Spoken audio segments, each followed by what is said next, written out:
My name is Pejman Katiraei. I am a osteopathic physician. I've been training in integrative medicine since 2006, and I have done a fellowship in endobiogeny, another fellowship with the University of Arizona in integrative medicine, and now I am one of the foremost pediatric experts on mold-related illness and how it impacts children with autism and various learning disabilities. How has endobiogeny changed your perspective on medicine and patient care? And can you share an example from your practice? Endobiogeny is something I look at as a way of seeing the world, seeing medicine, and it has become foundational to how I approach these children. Even though I don't practice endobiogeny in the classical sense of prescribing herbs and using, botanicals, it's how I think. And I look at endobiogeny as it is a model to see information and understand how all that information comes together. And it's fundamental to my success. It's fundamental to how I approach these children. And really, what it does is it allows you to see beyond just a layer of information. It allows you to see how things come together in the body and how something that may be totally superficially unrelated to what a child is having, such as autism, is completely related. It is my training in the endobiogeny, I believe, has been fundamental to my success as a clinician and fundamental to my ability to serve these children. And as one example, children with autism present with odd sensory issues where they get overwhelmed in crowded and loud environments. They get easily upset. And all other clinicians are looking at using GABA, magnesium, L-theanine, things like that to calm them. Endobiogeny taught me to say, what is going on? Like, where is this coming from? And what are all the different physiological factors that are driving this? And it turns out that when children have intestinal disruptions to their microbiome, their gut lining, their gut immune response, that triggers mast cell activity. That mast cell activity triggers central histamine to become overactive.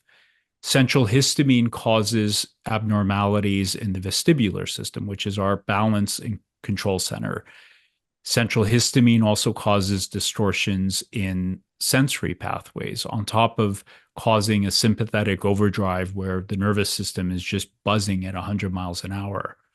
And by addressing the mast cell activity and addressing the histamine, the outcomes that I am able to get in these children in helping their nervous systems calm down, helping them come out of that overexcitation has been remarkable.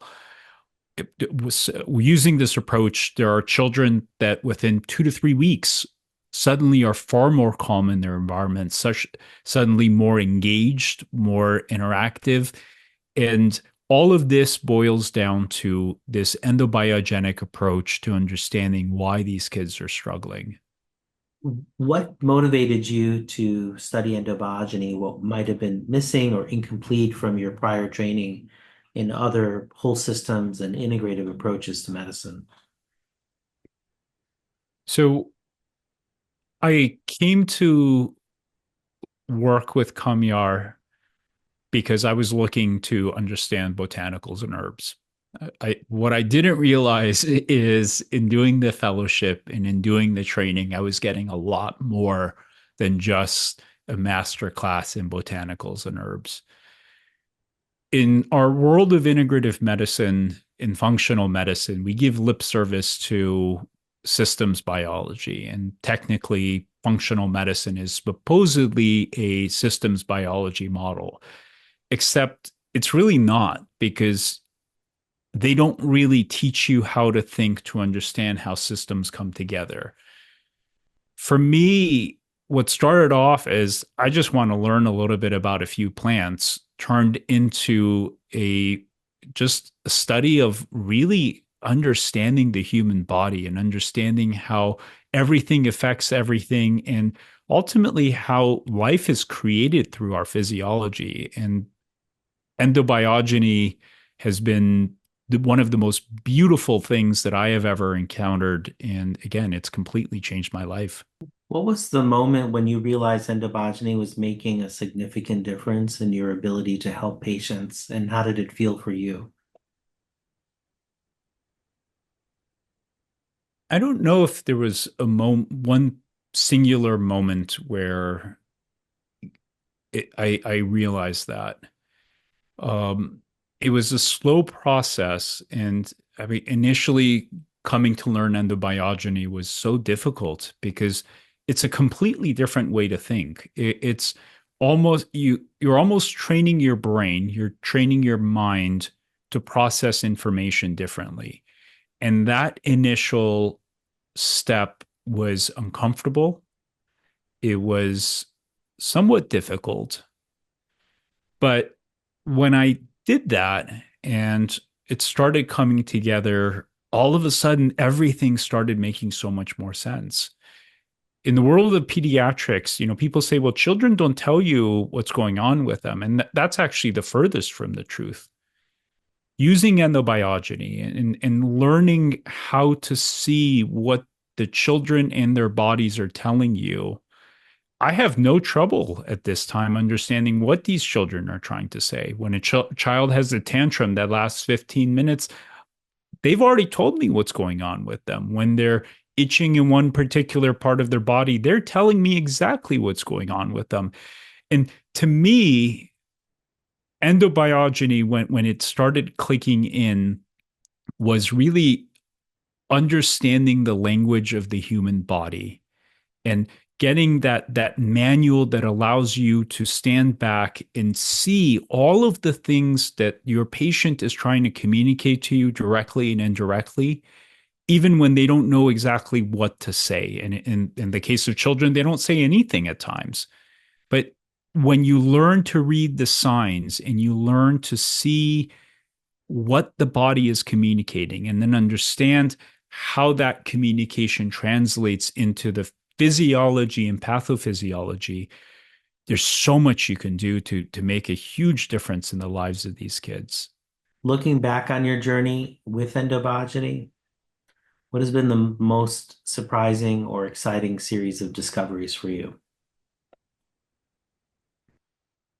The most surprising, or I would say exciting discoveries has really been for me to take endobiogeny to my own application of helping these children. What I learned in endobiogeny was priceless. And how I learned to apply the botanicals and understand the neuroendocrine system and understand the loops was priceless. But it was really a foundation that now allowed me to enter a completely different world, which is related to mold and mold related illness. And using those fundamentals of how the systems are connected and how systems ping one another and influence one another. The most beautiful and exciting thing is for me to take the fundamentals of endobiogeny and now essentially create a totally new medical model to help all these children who have been affected by mold related illness, and to do it effectively in a way where these children are now literally transforming before our eyes. And to me, that's the most exciting thing. Endobiogeny is not just learning data, it's not just learning information. It is learning how to think differently. It's learning how to see patients differently and learning how to approach medicine as a whole. And I mean, frankly, life as a whole differently. Because as I was doing my training in endobiogeny, I started seeing that my entire perception of the world was changing and my perception of humanity and society was changing. Because as you start thinking in this way and you start seeing all the connections that are there and seeing how everything comes together, it literally changes you as a human being for the better. What would you like to share with your colleagues about how endobogeny has ignited or reignited your passion for medicine and healing? I've always been passionate about medicine. I think the thing that endobiogeny did is it allowed me to take that excitement and passion to a whole new level. It allowed me to approach patients and approach disease processes in a way that I was never able to do before. And in doing so and understanding, unlocking really the things that seem mysterious about patients, right? The things that families will tell you and you're like, I have no idea what that means. And or you just even ignore it because your subconscious says, you know what, that information seems irrelevant, and you move on. It's allowing you to see all of the subtle nuances that patients are trying to tell you, that families are trying to tell you, and take that into context. To me, that's the most beautiful and exciting thing that was igniting my passion for medicine, and to this day keeps me going, because it's the subtle things that sometimes tell you all you need to know. And when you miss these subtle things, you stay in this state of confusion, in a state of not knowing what to do to help. And that is what endobiogeny can bring. And, if I could say one thing to those out there who are thinking of studying endobiogeny, if you had to choose studying endobiogeny versus doing a functional medicine course or some kind of integrative medicine fellowship or a training or whatever, I can tell you hands down, this is the training you want to do. It will change your life. It will change your ability in how you're able to serve your patients. It will change your ability in how you understand your patients. It's not going to be easy. It's not going to happen overnight. But if you put in the time and effort, you will not regret it. It is the most remarkable training that you will ever be able to get in your entire medical profession.